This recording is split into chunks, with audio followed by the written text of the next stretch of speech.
Hi, it's the girl out there right here with you. It's me, Cindy. And this week I am so excited to be here with Mel Clarke. Hello, Mel. Hey Cindy, how you doing? I'm good. How are you? I'm I'm great, thank you. Really good. Good. Now we are definitely in two different time zones. And what time is it there for you? And where are you? Okay, I'm in England. It's 7 p.m. Nice. But the sun is still shining there. Yes, yeah, it's the clocks went back a few weeks ago, so it stays light till close on to 10 really. Perfect. I always feel like I get into a bit of a trance whenever somebody speaks with a beautiful accent like you. So I'm so excited to have this talk with you. Now we had a beautiful podcast quite a few weeks ago. I'm so looking forward to that airing, and I've sort of kept it close to my heart because at your request and mine, I haven't discussed it. I've watched the videos myself and over again, but it was just such a beautiful talk, and there was so much energy around me during that time. And just we don't need to talk about that too much, but it just, I felt we were very connected while we were talking. And we just happened upon each other just on a podcast like connection for us to share. And right away while we were sharing in that, I just loved how we were sharing and talking. And then since then, I have gone and learned a little bit more about you and your story. And it's so interesting, knowing I was a singer. I used to sing in jazz clubs long ago, kind of left all of that immediately, never really. And anyway, and then read that is all your story. So it's just so fascinating to hear. So I'd love to just have you share wherever you want to share about how your journey got you to the place where you're at, and how you are now supporting women. It seems mostly women. Is that correct? Well, it's both. I think I thought it was going to be just women, but I don't think that's really what's happening. So and I didn't want to cut off half of the people I could, help basically. Yes. So yeah, I'm still sort of allowing the universe to decide who it is, but it's not just women. But obviously I've got a special affinity with women as I am a woman, and I understand some of the struggles. But in terms of my story, I suppose I've always wanted to not settle for second best or settle for the perceived norm and all of that sort of stuff. And I always thought I was destined for great things. Hence the band when I was in my early 20s. And yeah, I ended up falling into a career of sales. I did corporate sales for over 20 odd years. But at university, I did psychology and thought I was going to be a psychologist. That's what I was, I've always been a natural counselor. I've always been a natural listener. People come to me if they need to talk or need some guidance or, and that's been since I was a teenager, really. So yeah, it seemed the obvious choice. And then I didn't particularly enjoy the degree that I did, which sort of put me off a little bit, but also I got to the imposter syndrome started really early with me. So at the age of 22, 23, I was like, well, who the hell am I to be sat, in my limited perception back then, giving advice to a 50-year-old guy who's had a lot more life experience than me. And so I sort of talked myself out of it. And then I ended up falling into sales. I joined a band when I was 23. And that was quite interesting because, again, imposter syndrome. So it was actually a clairvoyant that said to me, you've got a dream and the only person that's stopping you is you. And it was the singing. And the reason why I'd sort of not really done much with the singing was because of an episode at school when I was about, I don't know, 14 or something. And some stupid idiot lad told me that I couldn't sing. And it really stuck with me for a long, long time. So after this clairvoyant reading anyway, I knew exactly what she was talking about. And so I started to look at the classifieds as it was back then in the local paper, and saw an advert for the band that I joined, which was a rock pop band called Champagne Hedgehog. And yeah, we had a lot of fun, did a lot of gigging, did some recording, did get spotted by RCA Records, but unfortunately the drummer then quit, and things just didn't really gel. I mean, we got a new drummer and all of that sort of stuff, but it was never quite the same. It was never quite the format that we'd got to begin with. And then when I was 25, I unexpectedly got pregnant with my son Jake, who is now 23. And yeah, I was working full time. I became a single mom when Jake was 6 months old-ish, 7 months old, something like that. And yeah, so I was a single mom working full time and in a band, and it just wasn't gonna happen. I did it for a while, but when Jake was 2, I said, enough's enough, I'm gonna have to quit. So then the band disbanded. And it, yeah, I mean, it was a sad time, but I think everybody was ready for that to happen at the time as well. So then life basically, continued in the corporate world. Then I was looking at every get quick rich, I can never say that, scheme out there. I did all of these MLM things, trying to replace the rat race, trying to replace the 9 to 5. And my heart was never in it, so therefore never really succeeded in that. And then got into property investment, which I did okay at. And the main driver for that really was my parents not really having much money, no real pension. And I was thinking, how the hell are they going to cope in their old age? And so I thought getting into property was a good pension. It was a good, way of making money, having money coming in, etc.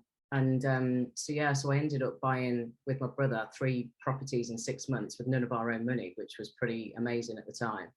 But it was a lot easier to do it back then.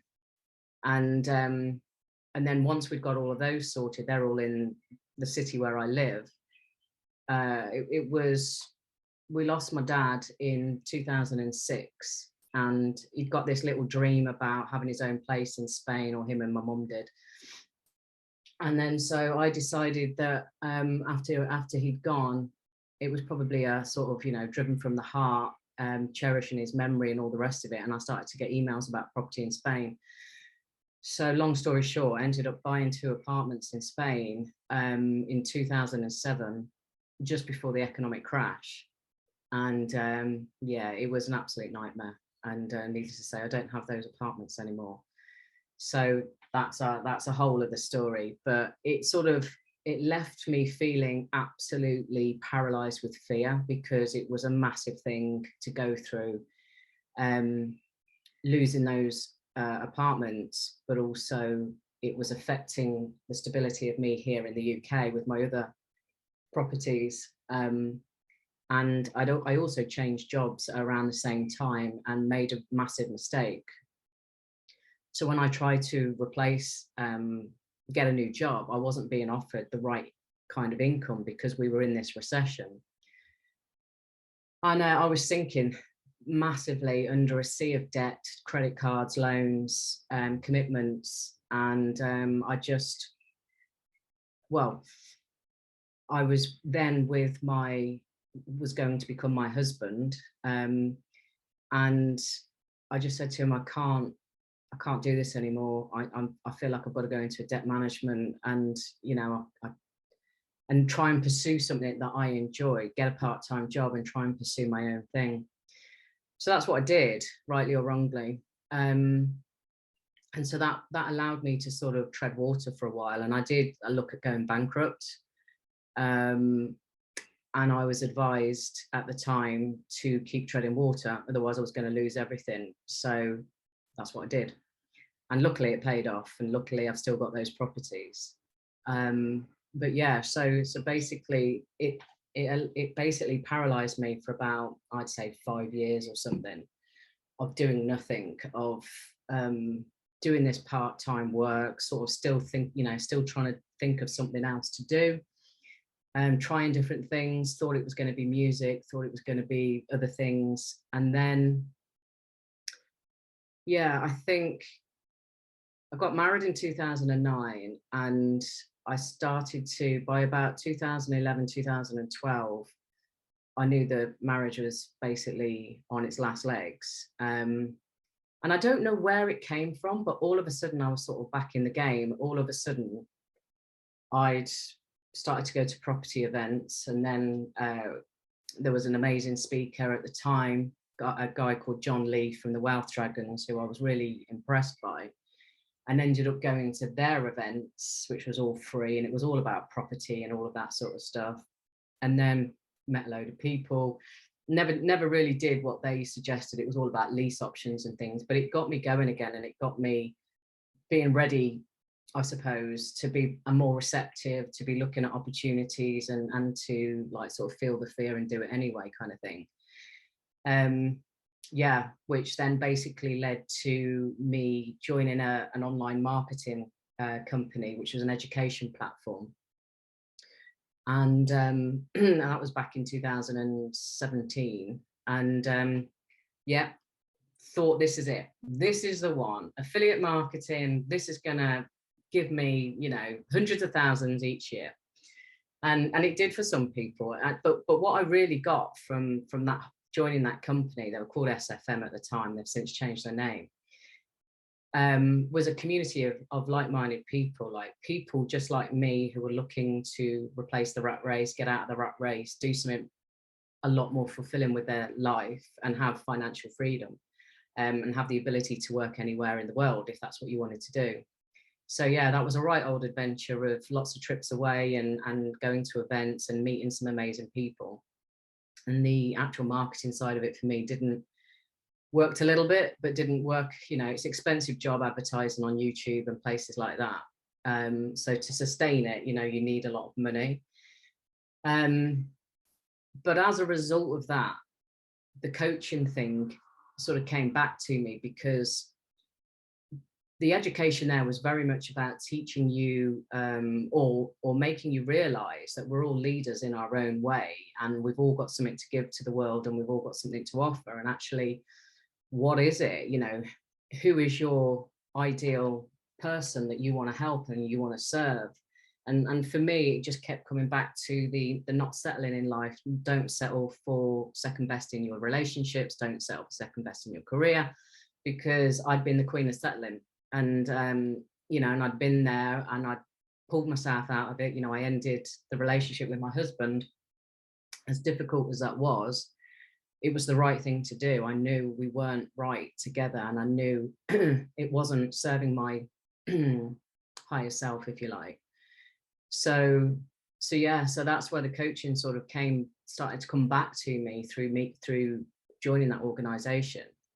But it took until a couple of years ago, when I was made redundant through the pandemic, at the start of the pandemic, for me to think, because within 24 hours of finding out I was being made redundant, I was on a webinar being asked if I wanted to join this startup organization called Toledo, and to deliver something called Ultimate Contribution Uncovered, which is a 2-month program to help people discover their values, their vision, their mission, and all that sort of stuff.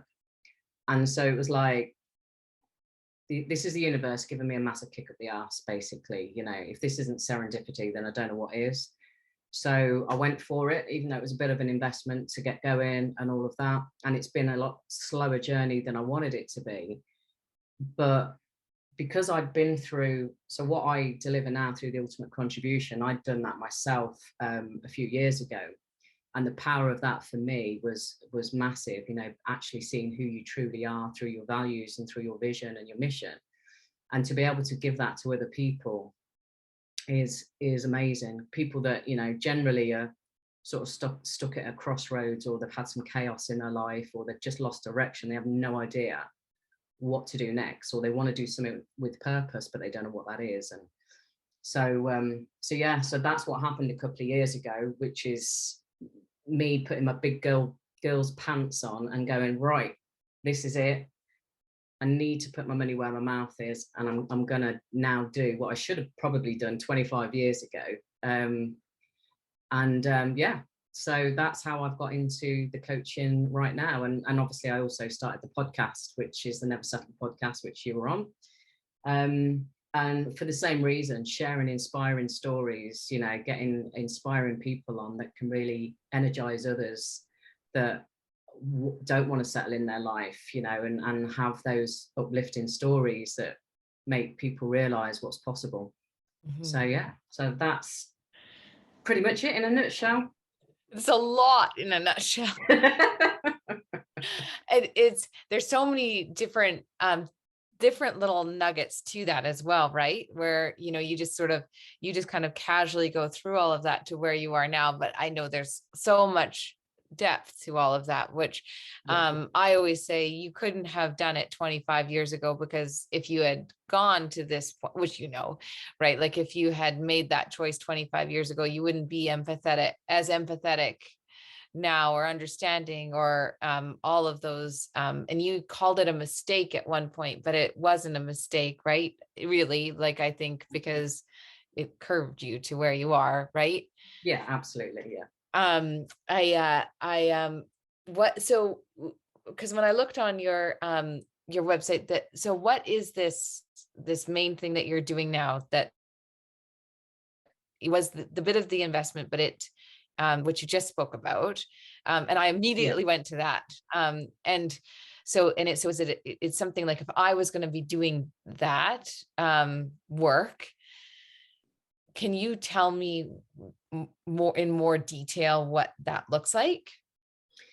Yeah, so basically it's a series of 8 calls, and it starts obviously after the introduction of meeting that person that wants to do it. The second call is about your life experiences, and the requirement is for you to share at least 20 life experiences, both positive and negative. And when you write all of that down, obviously it jogs a load of memories for the people that are doing this. On call, so on call 2, you would share with me what those experiences are, but I'd be asking questions, and I'd be trying to understand why, how did you feel, you know, and why was that? And it's about how you felt in the moment more than anything, because that's what's important. Yes. Because the memory of the experience may not actually be the truth, but it's your version of the truth, right? And we've all got our own stories that we put around things and different meanings, but there's always 3 sides to every story, isn't there? There's the other person, yours, and then the actual truth. So it's basically me listening to your experiences and asking questions. And then on the third call, I then basically reflect back to you what I believe your core values and your core strengths are. Oh, nice. Based on the evidence that you've given me, because you've shared all of those memories and experiences with me, this is your story.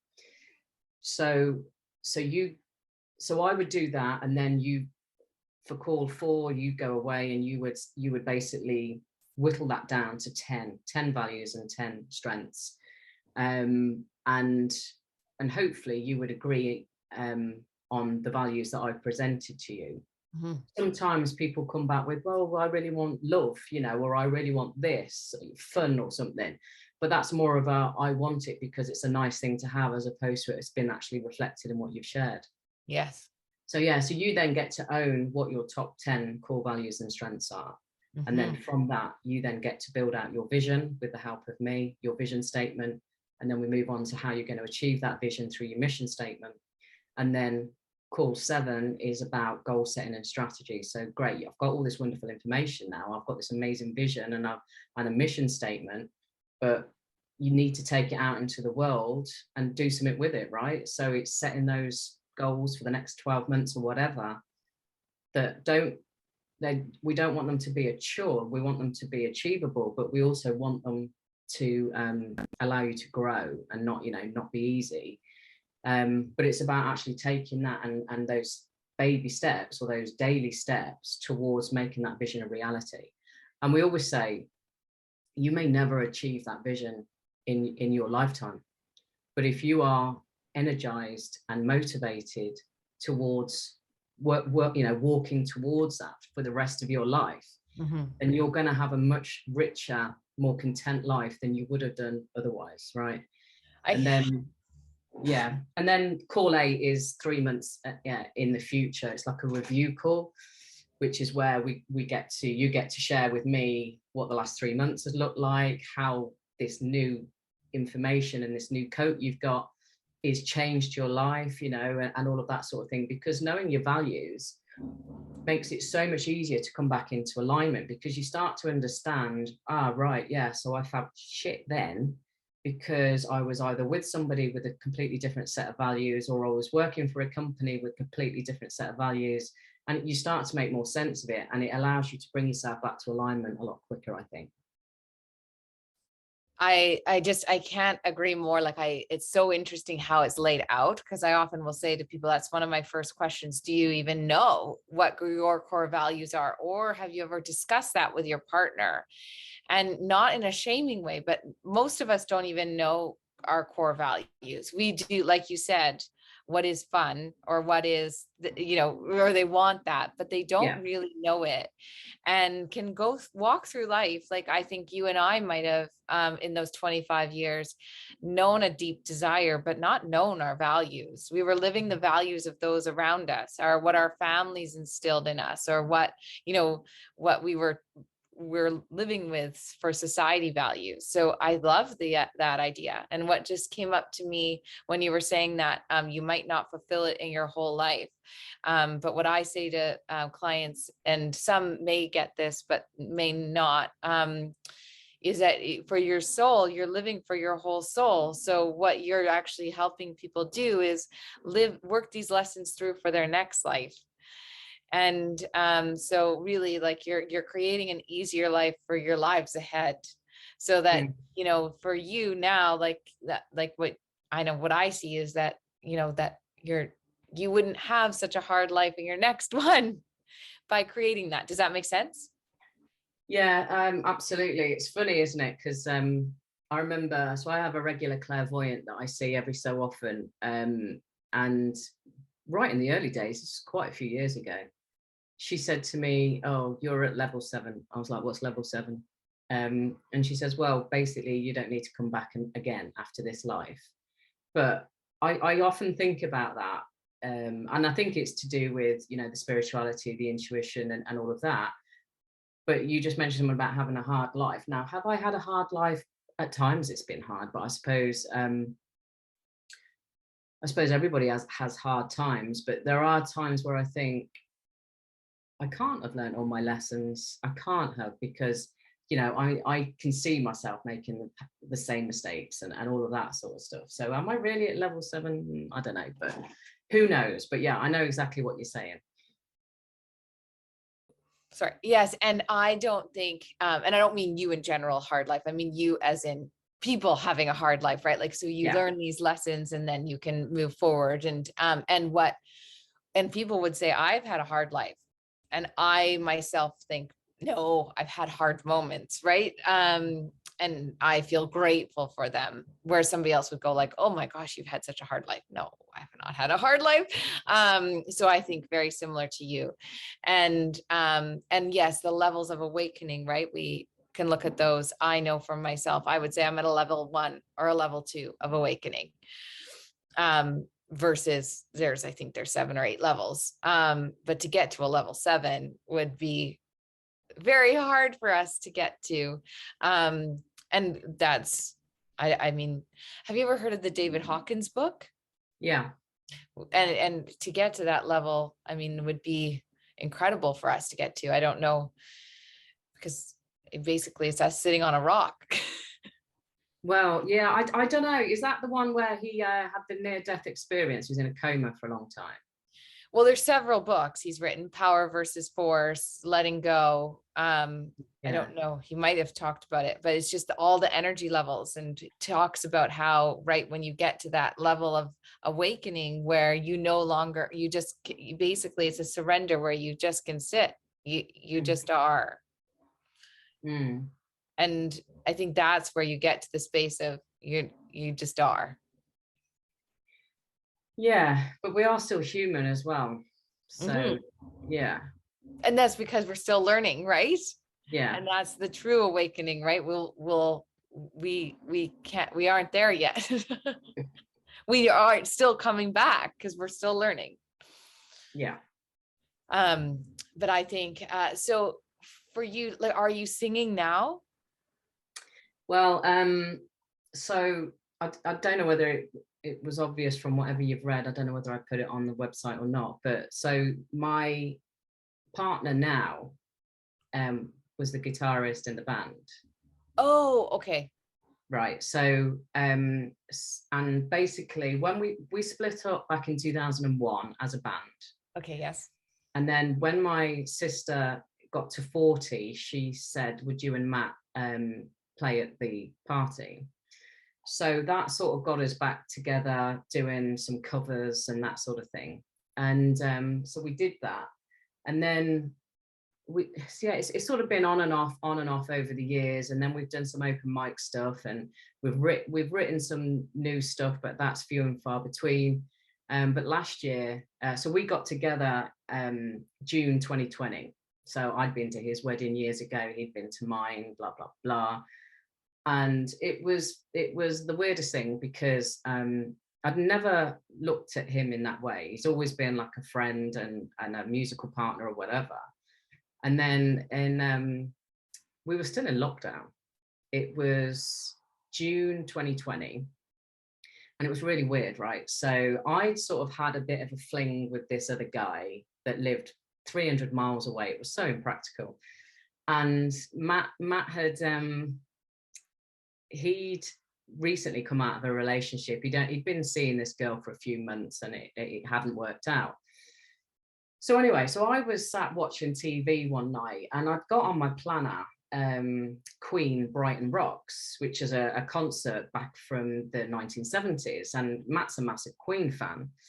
And it'd been on there for months and months and months, and I just hadn't bothered with it. Anyway, this particular night, I was like, oh, I'm going to stick that on. I feel in the mood for that, right? So I put this concert on, and he's a big Brian May fan. So Brian May starts doing this instrumental, and I'm like, oh my God. So we did this big gig all those years ago, and Matt had this instrumental that he did where we all came out one by one onto the stage, and it was really cool. And I was listening to this Brian May thing, and I was like, that's where he got his inspiration from for that, right? So I texted him. And bearing in mind, up until this point, I think me and Matt would see each other, if we weren't doing any music, we'd see each other a couple of times a year. That'd be it, really.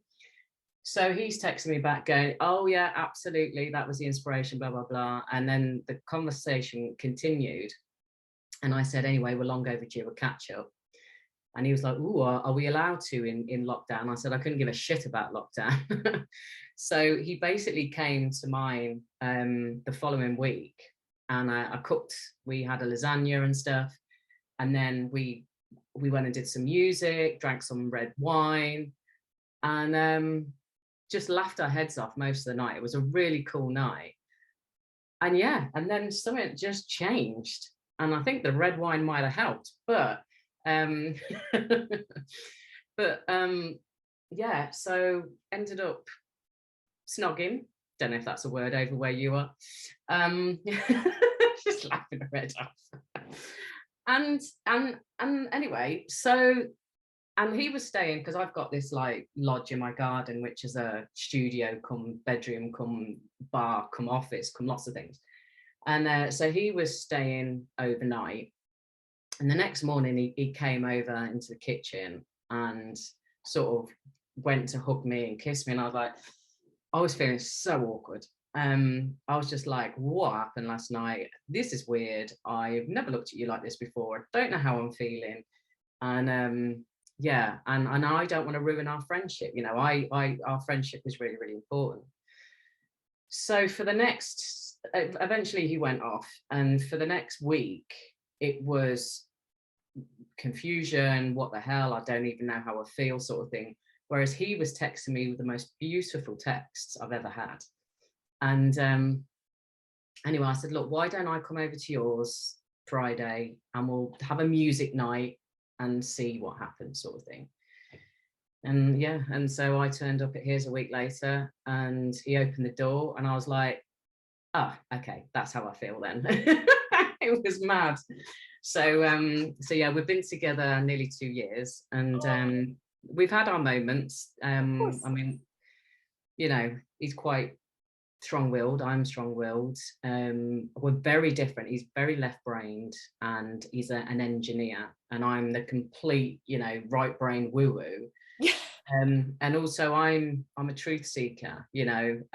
The stuff that's gone on the last couple of years, I smelt bullshit very quickly, and that has been a struggle for him to understand. He gets some of it, and he does agree with some of it, but I've gone down a lot of rabbit holes over the last couple of years, and he just can't get his head around some of it.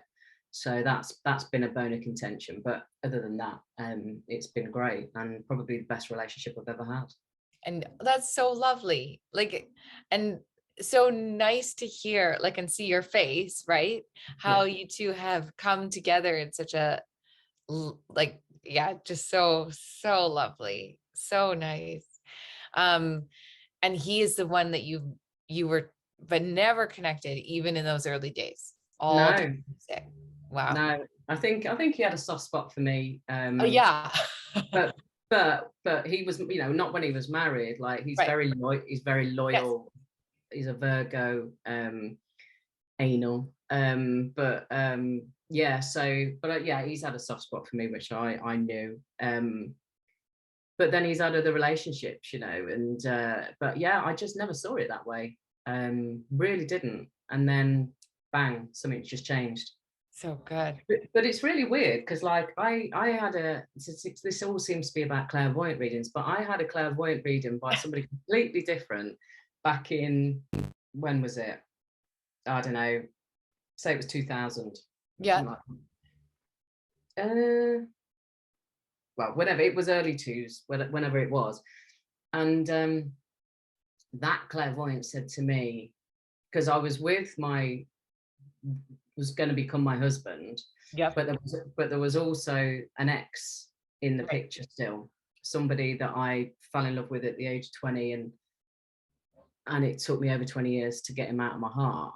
Crazy. And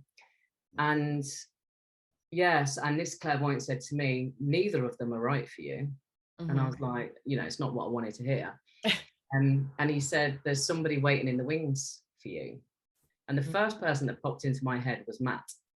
And I don't know why. I don't know where it came from. And of course, it's taken like 20 odd years to get to that point. But yeah, it's pretty mad. And so when that came into your mind, because we talked a little bit about you and your intuition before, but how you use it, right?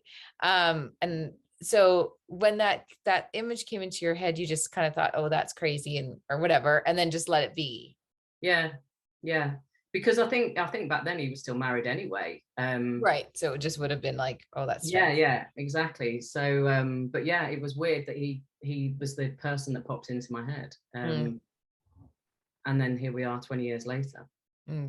It's so neat. Today I had just posted a thing about surrendering, and how people don't often know what that means, or like they think it's like surrendering means giving up, or letting go means giving up, but often surrendering can mean just giving to, and really sometimes like and that's what sometimes being with a clairvoyant or talking to a psychic, people give their power over, meaning right, which really when you have a conversation with somebody, it's just allowing energy in, which in a way, when somebody says, oh yes, these people aren't right for you, but there's another one in the wings, it's giving that you still have the power. But it's also just, as soon as that name comes in, it's like that, putting that portal or that space of okay, you surrender in with, you play with the universe, right? And that's a concept a lot of people don't really understand, in a way of, it's just kind of like a mixing bowl of information, and knowing the energy's there, and it'll work with it however it's going to work with it. We want to control it. Does that make sense? Yeah, totally. And the whole letting go and the surrender, I was exactly the same all those years ago. So I as I just alluded to, had this guy that I met when I was 20, fell head over heels, and was absolutely obsessed. And we were on off, on off, on off. And yeah, but he was always present in all of my relationship. You know, I met Jake's dad after him, but you know, this guy was still there. And so I was never able to fully be open or be able to, you know what I mean? And of course that relationship didn't work out. And then when I got with my husband, again, it was still there, which wasn't fair to him. It wasn't fair to any of them, and it wasn't fair to me. Yeah.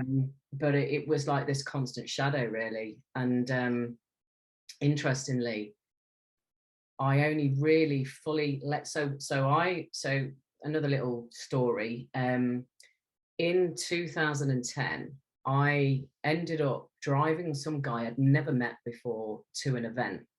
I was sort of doing a bit of work on a self-employed basis, and it was this big event that was going on. And I'd got a call the night before to say, oh, I hope you don't mind, but Brian, this guy, lives near you, and I've said you could take him down to Bristol tomorrow. And I'm like, what? I don't, you know, how's about asking me first before, you know. Anyway, I went and took Brian to the event, and it actually turned out he was a really nice guy, an older guy, very easy to talk to. And he started talking about this wonderful filly called Claire, who was an acupuncturist, just trained to be an acupuncturist. And she was just about to qualify, or she just qualified, and she was doing these promotion, you know, 5 sessions for a discount or whatever. Right. And weirdly, I'd been thinking about going to acupuncture because I was suffering really badly with my skin at the time, acne rosacea. So I was like, oh, okay, this is fortuitous. So I took her details and got in touch with her and started to do the acupuncture. And at the end of the 5th session, she said, right, Mel, she goes, I'm not interested in treating symptoms. It's mind, body, spirit. It's the whole works. Yes. And I'm like, yeah. And she goes, and some people will cut and run at this point because they don't want to deal with stuff that's perhaps buried or whatever. And I'm like, okay. So she said, so if you want to continue working with me, then that's kind of how it needs to be. Yes. So I was like, yeah, okay, yeah, I can do that, not a problem. And she goes, okay, all right, because I have to tell you, you are deeply unhappy. And I was like, I've been married a year at this point. And I was like, no, I'm not. I'm very happy and content. You know, I've been married a year and whatever else it was I said. And she said, I'm really sorry. I just have to say it as I see it. And you are deeply, deeply unhappy. And it was like somebody got a sledgehammer on my head, cracked me open, and literally these tears just came from nowhere. And I was inconsolable. And she had another client coming in. So rather than putting me in another room and allowing me to sort of gather myself up or whatever, I ended up having to go.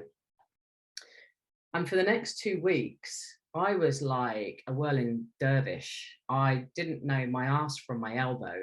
I almost got in touch with the ex. I was all over the place. And so after a couple of weeks, I phoned her and said, look, the way you dealt with that, I don't think was great. Can we meet for a coffee and have a chat sort of thing? She almost didn't meet me because she thought I was going to rip her head off, which I didn't, and I wouldn't have dreamt of. But she just, you know, she was newly qualified and she just didn't deal with it in the right way. It was like opening up Pandora's box and then saying, off you go. So anyway, so she did meet me and we had a conversation, and she completely understood. She was very apologetic, and she still says to this day, I've been one of her greatest teachers, you know, in terms of what that gave her. So anyway, so the reason for bringing that up was I then continued the acupuncture with her for many, many years. But it wasn't, for me, it wasn't about the needles. It was more about the conversation and the talking. And she was so objective, and she would continually say to me, you need to let go.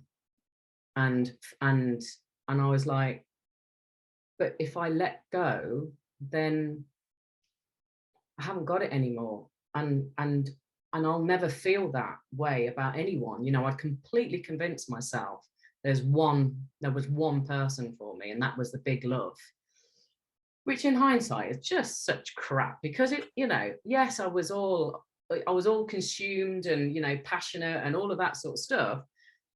But was it the big love? He was an arsehole most of the time, you know, and it's just like, anyway, so yeah, so I was like clinging on, and she goes, I am convinced that he's the catalyst to get you out of your marriage. You know, you want him to come charging in on his white horse and save you and scoop you up and tell you there. But that's not what this is. You know, his mission for this lifetime is not with you, it would seem. Yeah. So it was really hard for me to let go. And it only really happened, that was the start of it with her, but I would say it only really happened properly 4 years ago, 3-4 years ago. And I mean, we're still friends now, and I actually am friends with his mom, so I still see him from time to time. Right. And I'm like, I dodged a bullet there. Thank God. You know what I mean? Because he's Mr. Settle for very small. You know, he's content in this little world that he's created, which he used to be very ambitious, he used to be very spontaneous, he used to be all of these things that didn't pan out for him, so he now plays smaller. But yeah, so but the point of saying all of that as well was, you know, the whole me and Matt thing. Finally, you know, when I was able to finally let go, then I was free and open to be able to experience a different love, a new love with somebody else, which I hadn't had since the age of 20. And so everything happens in divine timing. And if me and Matt ever got together 20 odd years ago, it never would have worked anyway. We'd have killed each other. Yes. But he's got more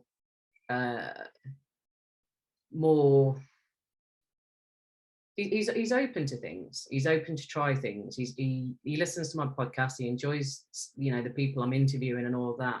He's open to things. He's just sometimes a little bit set in his ways, or sometimes he's too logical. It has to be proven before he'll believe it. Right.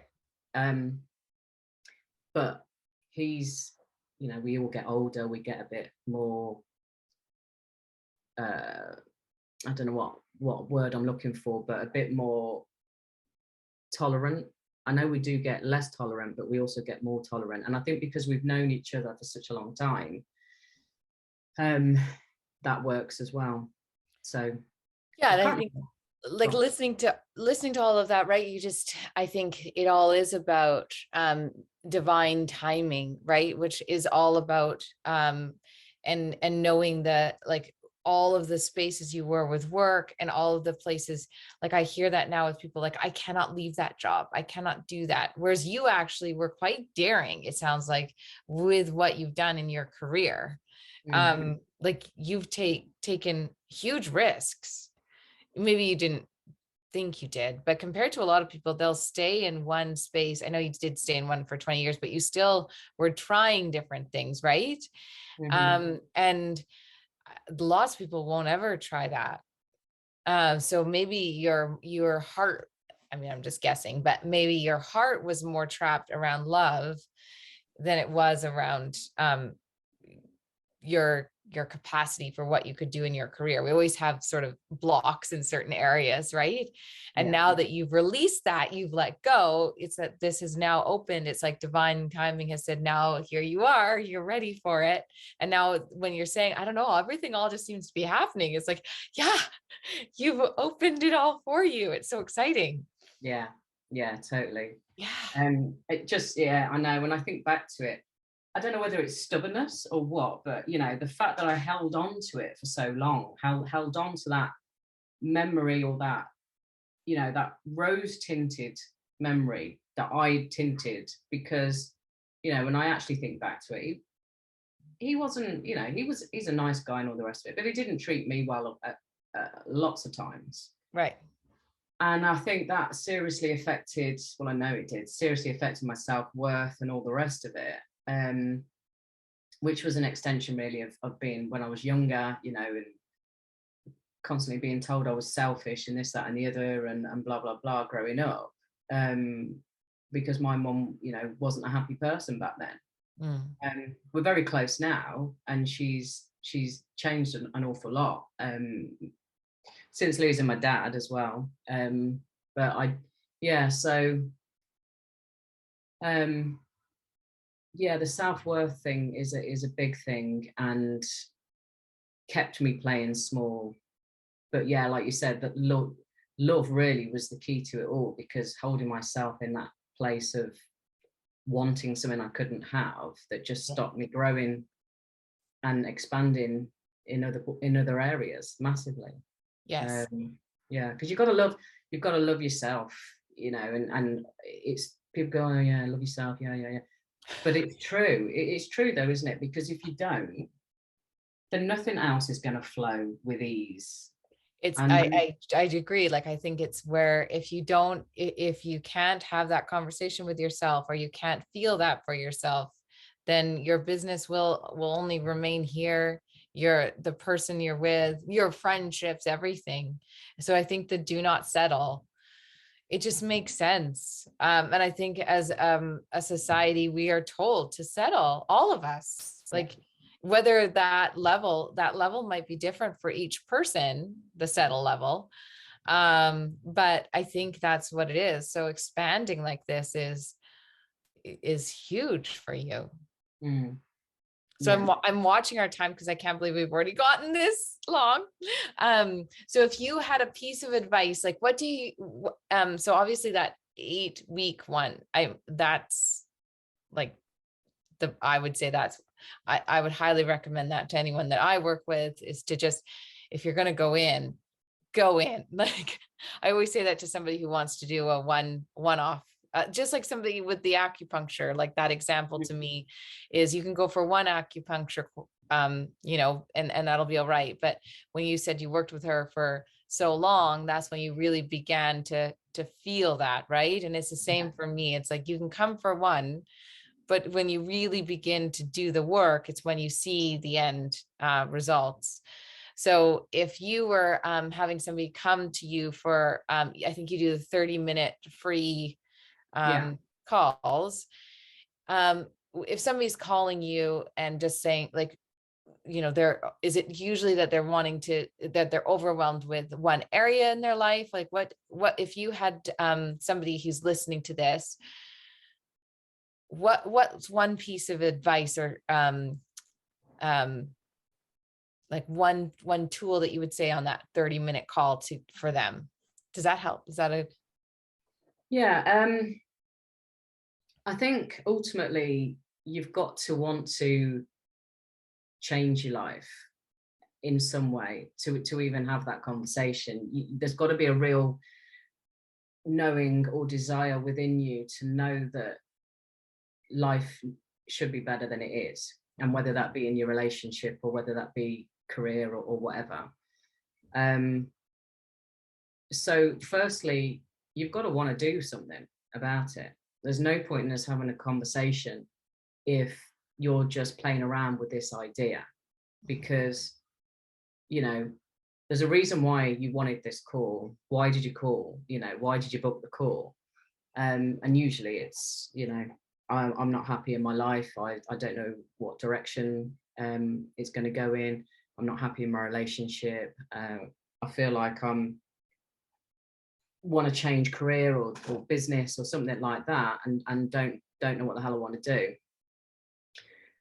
And I'd say that's probably the majority of people have those thoughts quite frequently. If they're, a lot of people are doing a job they can't stand, or it just pays the bills and all the rest of it.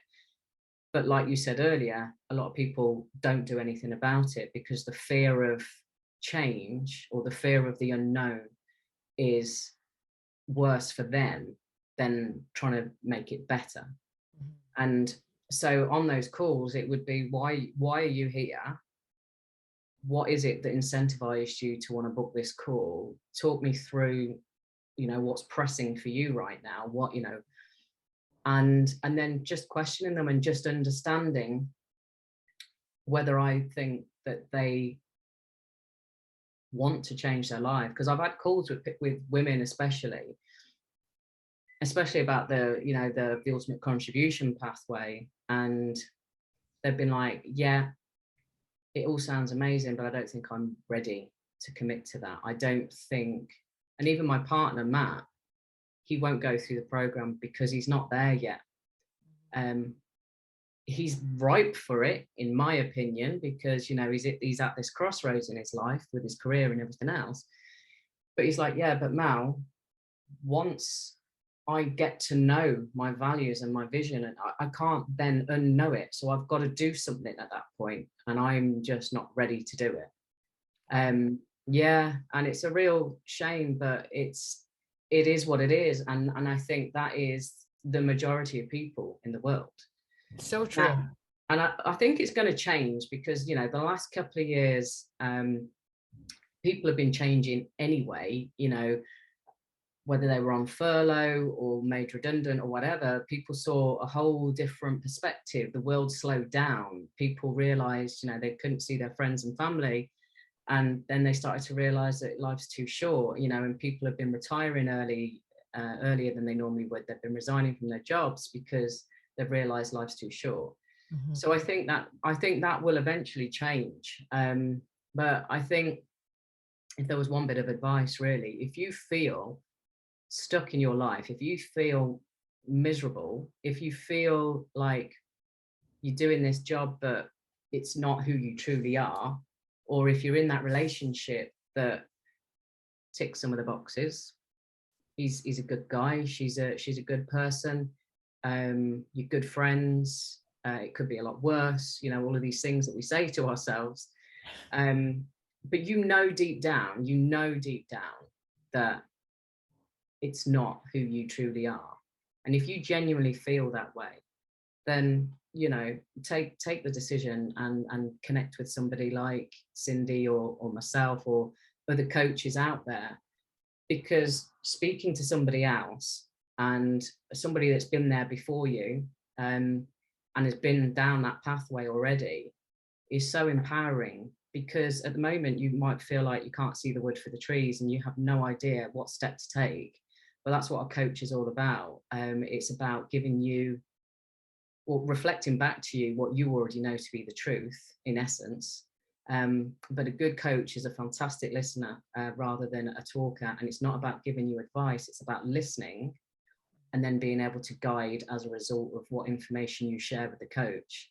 So if you're feeling stuck, even if you went and just did a free call with somebody and did nothing after that, I bet you that half an hour conversation or hour conversation will give you enough in the moment to allow you to take another step. And it may be a year down the line that you finally pluck up the courage to do something, or it could be next month. It doesn't matter. The point is, taking action allows things to shift, allows things to move. And knowing somebody that's on your side and talks a lot of sense is massively empowering for most people. That's so, all of that, so true. It's just that momentum, right? I love that. Because when it's all like, I kept the words I really picked up on are stuck and then momentum, right? And so we stay in the stuck, even like your partner saying, which is very honest. I think he's being so truthful, which honor the truth. And that is, if I actually do that and feel it, I have to see the end result of, right? Yeah. And so really what it is just having even that 30-minute call can trigger so much momentum of movement and just to get that unstuck feeling. So yeah, that's so good. Thank you. You're welcome.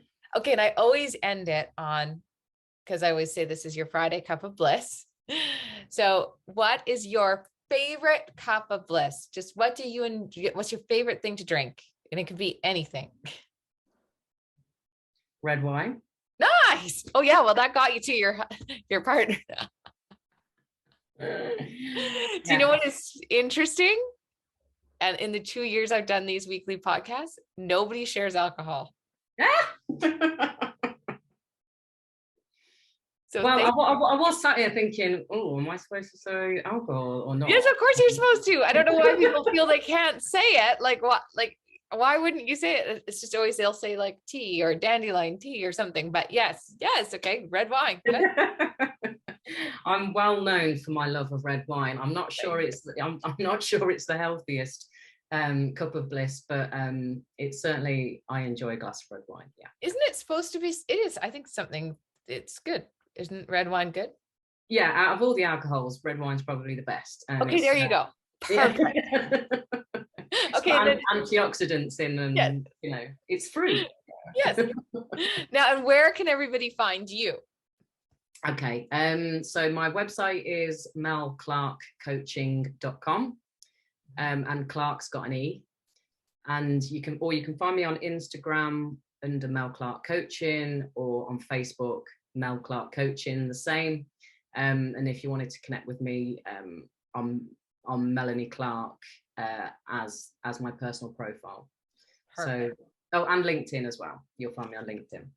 Thank you. And the one thing, I mean, I will credit COVID for is the joy that everyone has realized that we can connect so much faster than we ever did before. And so that, you know, even though you are far, far away, people, you know, I am here, people do realize now that they don't have to, you know, be in the same place to do these sessions, and you can just, you know, tap right in. So, you know, you can work with anyone anywhere. So that is beautiful. Yeah, totally. Yeah.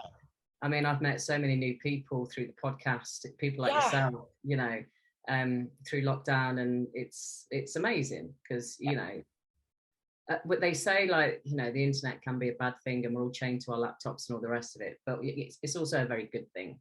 Yes. Like you said. So yeah. And your podcast is booming. You just have guests nonstop. So well done. It's impressive. Yes. Thank you. Yeah, funnily enough, I've finally uploaded. I started to upload again as of today. This might have jogged me, to be honest, because I've had a couple of months off of just doing nothing with the podcast. I've still got a load of episodes that need to go up, yours included. So yes, I've kicked it off today because I know as soon as I start, I'm on that, you know, got to be regular. So but yeah, so I'll message you when yours goes up. Oh yes, I'm excited. I mean, that's the thing, people don't always realize the work behind the scenes of all this stuff. So yes. Oh, well, thank you so much. It was a pleasure. And I love the story, and I love the romance too. It makes me excited and hopeful for myself. So thank you. Yes. Oh, thank you, Cindy. Thanks for having me. It's been a pleasure to see you again. Thank you.